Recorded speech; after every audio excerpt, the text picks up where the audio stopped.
Ancient Perspective of the Self by Socrates, Plato, and Aristotle. Group members: Jimmy John Ardenel, John Loros Batangin, Leonel Abel, Jeremy Palakay, Joe Marico, Kim Nacario, and Cinchi Gray Capos. Our group will present about the ancient perspective of the self, focusing on the three great philosophers, Socrates, Plato, and Aristotle. These thinkers laid the foundation of philosophy and gave us different ways of understanding who we are as human beings. Through their teaching, we will explore how the self was viewed in ancient times. Socrates' idea of the self-awareness, Plato's concept of the soul, and Aristotle's belief in the unity of body and soul. By learning their perspectives, we can better understand how their ideas still influence our way of thinking and our search of our identity today. The next slide, Capos is going to discuss about the main idea of the self. Idea of the self. Socrates. The self is the soul defined by reason and moral purpose. Knowing oneself leads to virtue. Plato.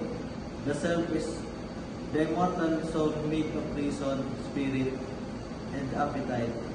True self is aligned with eternal truths. Aristotle. The self is unity of body and soul, realized through reason, virtue, and fulfilling one's purpose. Or concept. Socrates, 469 to 399 BCE, called the founder of Western philosophy, strongly valued to examine life. His well-known maxim, know thyself, the Socratic method named after Socrates. Plato, 427 to 347 BCE, the well-known student of Socrates, developed a Socratic philosophy by introducing a more structured conception of the self in his writings, especially in the Republic. Aristotle, 384 to 322 BCE, a disciple of Plato, Aristotle identified three parts of the soul: the vegetative, the appetitive, and the rational in his Nicomachean Ethics. Socrates, known as the father of Western philosophy, his belief in the value of examining one's life and often repeated the phrase, know thyself. For him, the self is soul, which is defined the reason and moral purpose. By truly knowing yourself, you can live a virtuous life. Plato, the student of Socrates, developed his teacher's idea and explained them more systematically in work like The Republic. He believed that the self is immortal soul which has the three parts: reason, spirit, and appetite. The true self is achieved when the soul is aligned with eternal truth, which he called forms. Aristotle, a student of Plato, gave another perspective in his Nicomachean Ethic. He explained that the self is the unity of both body and soul. He believed that the self is realized through the use of reason, the practice of virtue, and fulfilling one's purpose in life. He called this state eudaimonia, or human flourishing. Relationship of the self with the world others. According to Socrates, we know ourselves by means of conversation. For him, conversing with other people and questioning them deeply make us realize who we are. Those relationships are important to understand the self. Plato added the soul is composed of three elements: reason, spirits, and desire. A good individual regulates this by learning and justice. In this regulation occur effectively when we are living in just and wise community. And Aristotle referred to people as social animals. In his opinion, we can become our complete selves by living among others, learning from them, and getting it into good habits with the society. Thus, in this ancient perspective, the self is very much linked to others. We develop and become good individuals not being solitary but engaging with the world and by the living with other people in a good community. According to Socrates, do that we know ourselves by communicating with others. Discussions make us aware of who we are. Therefore, relationship matter in self-knowledge. And according to Plato, stated that the soul is composed of three parts: reason, spirit, and desire. A good person must master this by studying and being just. It best works if we dwell in a just and wise community. According to Aristotle, referred to an individuals as social animals.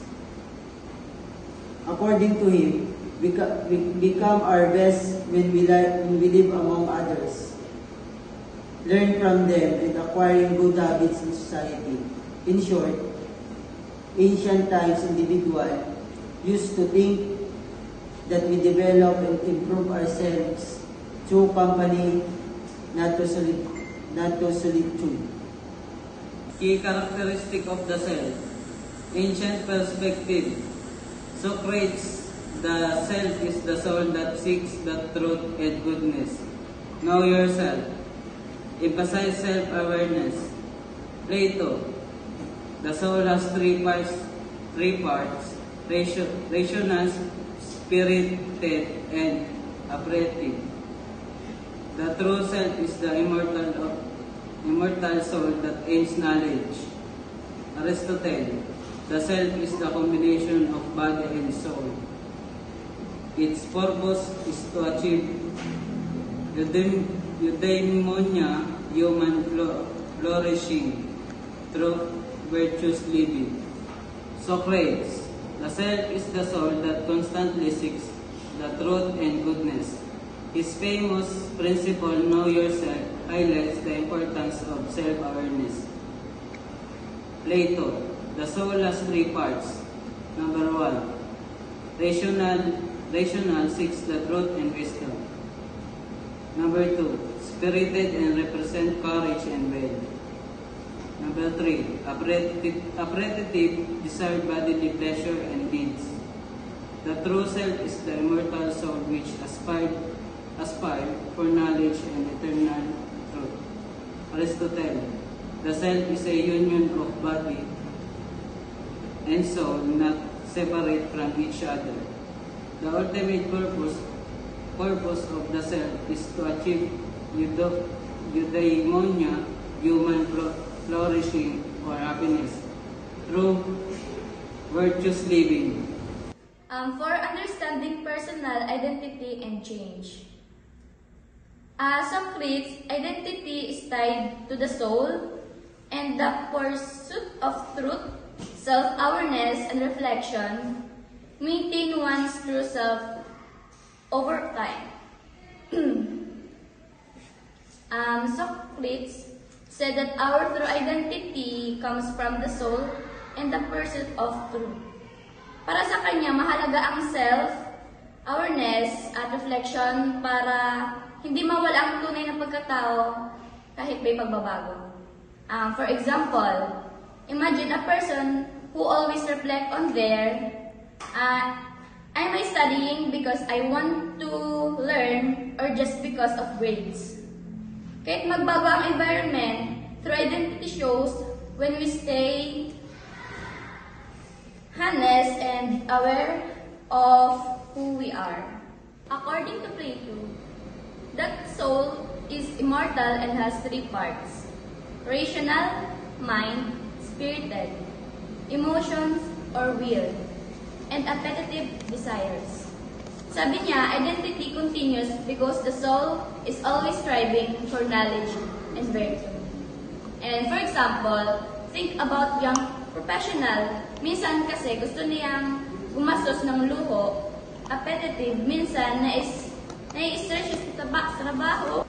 For Aristotle, identity is the unity of body and soul. Normal lang ang magbago physically, emotionally, and socially. But what gives you as continuity is the pursuit of eudaimonia or human flourishing.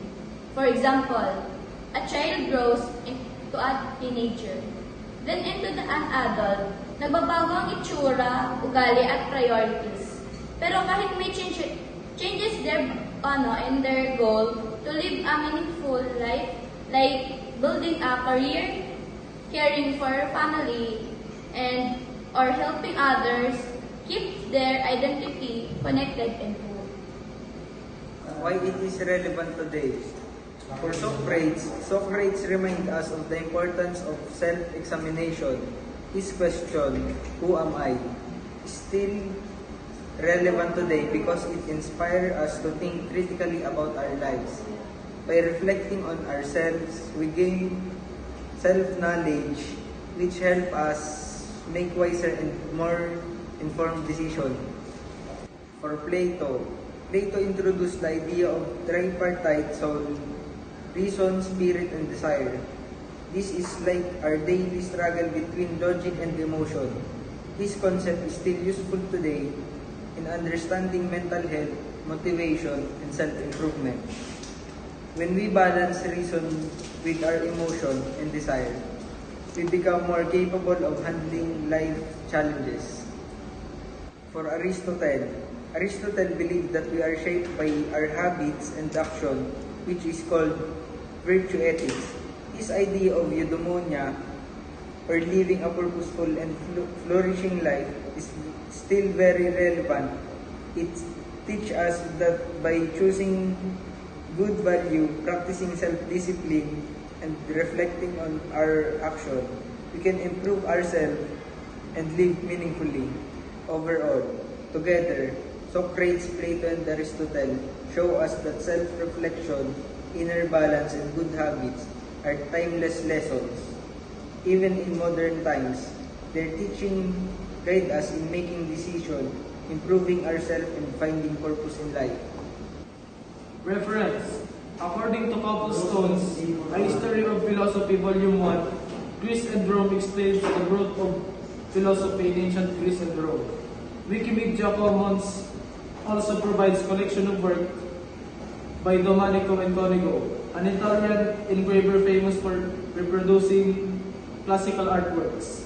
One example is his 1783 engraving of Socrates, based on a design by Anton Raphael, Mengs after Raphael, which is preserved in the Wellcome collection. The references. The first source is Cobblestone's A History of Philosophy, Volume 1, Greece and Rome from Scribe, which explains early Greek and Roman philosophy. The second and third sources are from Wikimedia Commons and show works related to Domenico Conigo, an Italian engraver. The last source is from Wellcome Collection and features an engraving of Socrates made by Conigo in 17.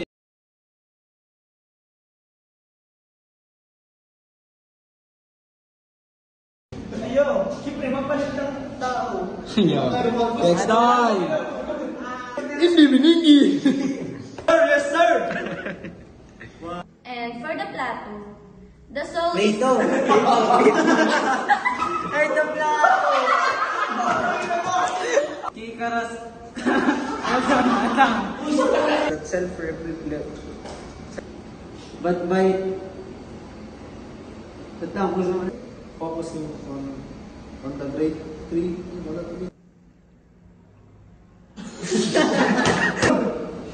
Sa loob.